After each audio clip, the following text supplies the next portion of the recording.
What's up, everybody? It's me, Larry the Batman fan, and I'm back with another video. Today we're going to cover our top 15 best PS2 games, and I'm going to show you the games while I talk about the games as well. I'll be listing my top 10. I think this will be a list that I think everybody would be cool with and think is pretty legit. Although there are a few games on the list that I think that some people may not know of, or they do know of but never really put it on their list. For instance, I never see anybody put Max Payne on their list, and I don't understand why, because it's a great cop game, great third-person shooter. And there's also going to be some honorable mentions at the end. I'm going to list about 10 to 15 good games and honorable mentions for PS2. So without further ado, let's get into it. So for number one for me, I didn't play this game as a kid because it was mature rated, but as an adult, the game is very good. I've gotten stuck in this game. I haven't beat it, but I will admit that I've had a lot of fun playing it. And it's a really good survival horror game, and that's Resident Evil 4. This game, you basically play as Leon Kennedy, and you're trying to rescue the president's daughter from a bunch of weird villagers. Although there's this guy that's not under some spell, so he's the guy that's sending all these villagers out there, and they're becoming crazy lunatics that if they see Leon, they'll basically try to kill you. So Leon has to use deadly force with a gun and a knife, and he can kick them in the face and stuff. It has good combat, has good controls. This was the first game in Resident Evil where they didn't control like a tank. They did a really good job. The graphics are pretty good. They look better on the GameCube. I mean, this game has been released on multiple platforms. It started off on the GameCube, then later got a port on PS2. And it also got a port on the Wii, and now it's on the PS5, and they also did a port on the PlayStation 4. But yeah, this was the original, this and the GameCube. It was a really good game, and I recommend it. It's a good horror game. It was really the last one that was a survival horror game, because 5 and 6 and the Revelation series really weren't that scary. You could jump a few times, but you wouldn't get really that scared like you would in Resident Evil 1, 2, 3, and 4. 7 went back to the roots of being scary. So at least 7 proved that they could still make Resident Evil scary. Because for a while there, it wasn't really that scary. So for number 2, I know some people may disagree with this spot, but I don't consider Shadow of the Colossus to be in my top 3. Because the Shadow of the Colossus game, all you do is you jump on a horse, you ride into the town a little bit, you get to one of those Colossus monsters, you climb up it, you hit it in the head a couple of times, and it's dead. I mean, it's amazing, but it's not amazing enough to make my top 3. Or well, you'll see it, but it's not in my top 3. Tomb Raider Legends is a fun game, a very good action-adventure game / third-person shooter. This was the first time Lara Croft actually, what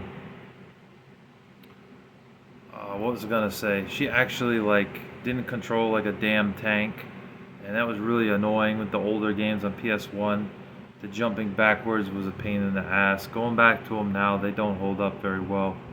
But when you play this, it really does hold up, even for 2006. And this game was released on PS3, PS2, Wii, I think it was on Wii, and Xbox and GameCube. It's really good. I like it. It's a good adventure action game. Lots of jumping involved, lots of collecting of items like gold pieces and shit like that. and occasionally meeting up with your friends and doing stuff with your friends in the game, killing bad guys and killing dogs, vicious dogs. And it's just a really good series, and I highly recommend Lara Croft Tomb Raider Legend. Number 3, Metal Gear Solid 3. I also like Metal Gear Solid 2. I know that's on PS2. I believe I have that, but I don't have the official case for it, just a generic case. But either one you choose is great. This one, he's in the jungle. You can kind of blend in the jungle with your camouflage suit so that the bad guys can't see you. And it's stealth related, so when you're shooting the bad guys, it's not like Call of Duty or, Project Snowblind or Black. You can't just shoot everything in sight. You have to be more stealthy about it, you know what I mean? It's not really a shooter, it's a stealth game, but it does have some shooting in it. Same thing with the Splinter Cell series. I don't consider them shooters, but it's good and I recommend it, and it's definitely one of the best PS2 games you could ever get. I recommend it. Don't skip out on this one, it's great. Number 4, it's kind of a toss-up. I couldn't really decide, so I guess I could mention both of them here. The second game was a little rough because of the controls, but the second game wasn't a bad game either. But that's Devil May Cry 3. I mean, this is like Dante's on crack or something, because he becomes a total badass and he's kicking all sorts of demon ass in this game. It's just amazing. It's a great game. Plays a guy who can't die.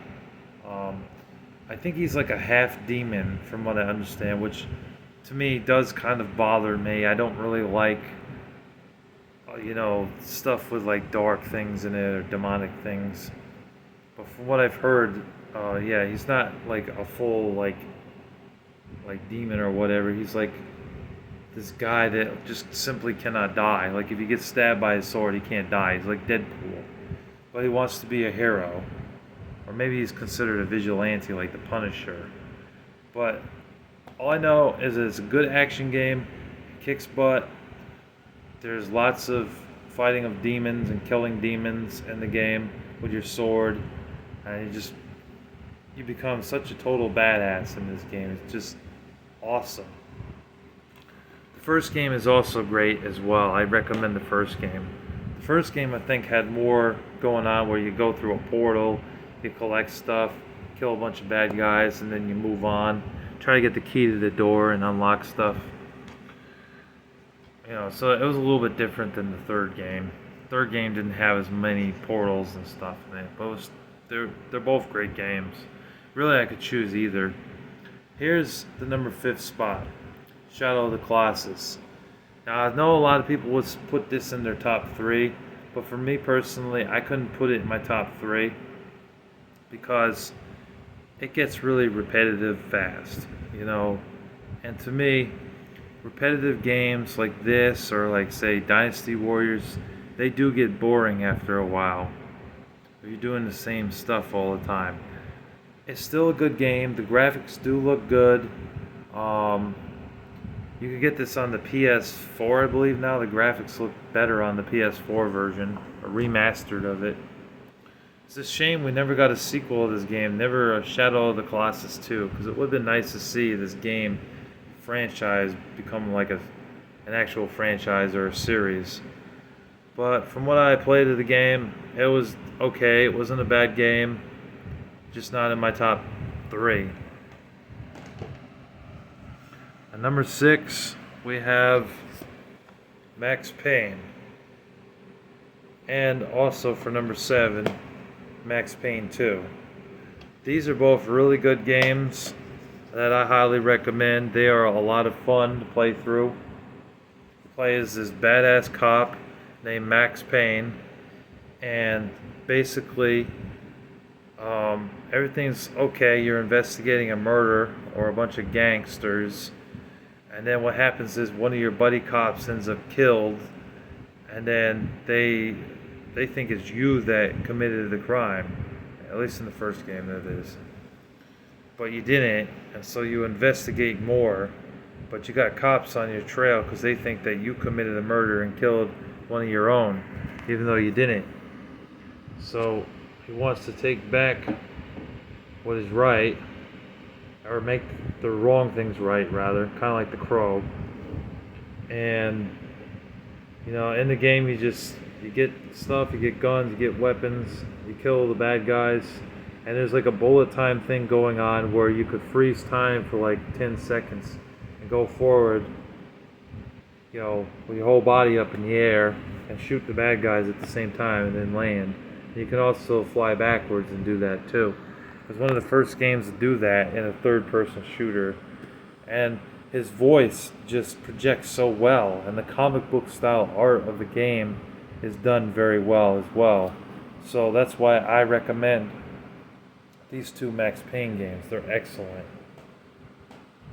Also, his wife dies in it too. I should mention that as well, because they're going to probably say I forgot to say that. But his wife does die. You do find her dead, and he's very disappointed, and he's very sad that his wife dies, which any husband would be. But yeah, Max Payne's a great game. Number 8 is Sly Cooper and the Thievius Raccoonus. The second and the third game are also excellent, but this is where I got my start on Sly Cooper, so I had the most attachment for the first game. It's a really good game, a good platformer game for the kids and for adults. One of the first E-rated games on PS2. I was like, this is really good, besides like Spyro and Crash Bandicoot. And you play as like this raccoon character who's like a thief, but he's a good thief. I mean, it may not make a lot of sense because thieves are usually bad people, but he's a good thief. You go through levels collecting stuff, you collect clues and collect gold coins. You whack the bad guys with your question mark cane. You have help from a hippopotamus and a turtle, and they help you throughout the game. The one annoying thing is that I beat the game, but I didn't get all the clues, so that turtle kept reminding me to go back and get the clues, and by that point I was like, screw it, I'm not going back just for 3 or 4 clues throughout the game again. That's bullshit. You know what I mean? I beat the game, don't tell me I didn't beat the game. But yeah, the platforming in the game and the sneaking around and stuff is good. Everything about the game is really fun, so I recommend it. Number 9, and some people are probably mad for me putting this at number 9, but I feel that this franchise has died off a long time ago. It's Ratchet and Clank going Commando. I like Ratchet and Clank, the first one, and I also like Up Your Arsenal, even though the game pissed me off because it was really hard. But I never beat this game. I got very far. I did beat the first game. The first game took forever to beat. It took like a year for me to beat that game. They're all really hard, but they're fun. They're like platformer games. They do mix some like third-person shooting in it. I don't really consider them a shooter, but I know some people do because it has shooting with like these fake guns. And in this game, you can upgrade it more than once. The third game, you could upgrade it like 3 times. First game, you can only upgrade it like once, I think. But yeah, it's a good game with Ratchet and Clank. You collect bolts and you collect screws in the game as well that help you buy like upgrades to your guns and your weapons, and you can use it to buy more ammo as well. So it's a fun game, but definitely not in my top 5 for me. Number 10, surprisingly, countless hours of fun with this game for a shooter, is 007 Nightfire. I could have gone with Agent Under Fire because that Bond game is also fun. I've also played From Russia with Love, Quantum of Solace, and Everything or Nothing. I will say that the multiplayer in Everything or Nothing was garbage. Me and Joseph didn't enjoy it. It was boring. It wasn't very fun at all. from Russia with Love, that multiplayer, it was just okay. It wasn't really amazing. Colossus, I don't know if that had any multiplayer on the PS2 version. That was also on PS3 and Xbox 360 and Wii as well. But anyways, Nightfire is a great game. The multiplayer is where this game shines the most. But the campaign is still pretty enjoyable for a Bond game.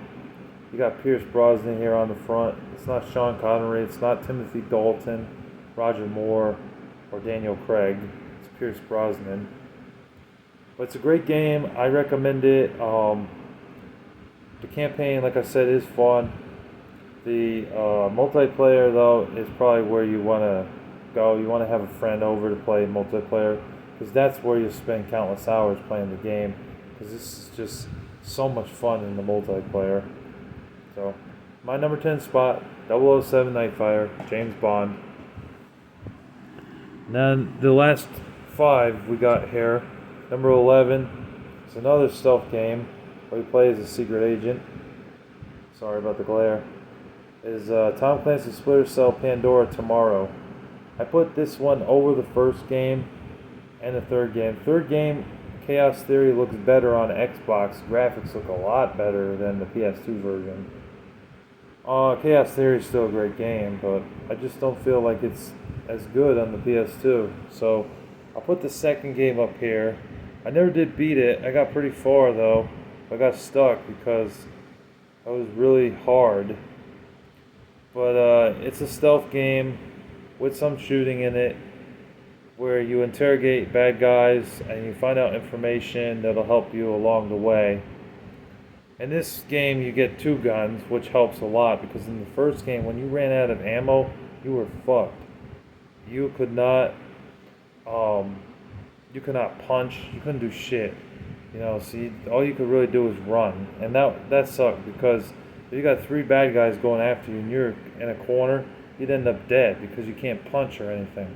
They should have allowed that feature to at least punch, so that way you could get away. Well, in this game, I think you can punch, which helps. You could, go like that. That'll help you out. And you do get a pistol in this game along with an AK-47. So you get 2 guns in the game, and you get to punch the guy. So that was an improvement over the first game. The level designs in the game are also pretty awesome, and the dialogue is a good story and everything. Good storyline. So all in all, it's a great game. Just not in my top 10. Makes the top 15.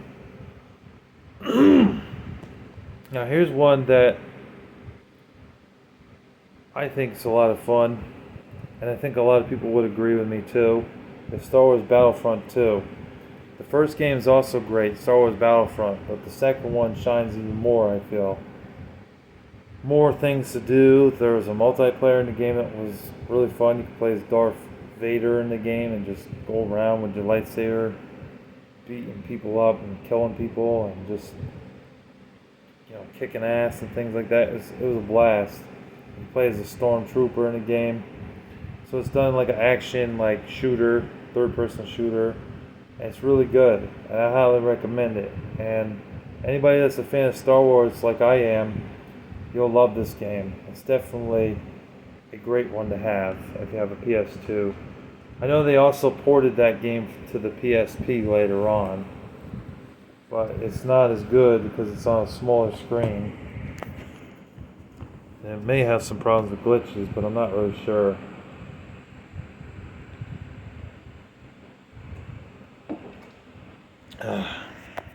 Alright, continuing on.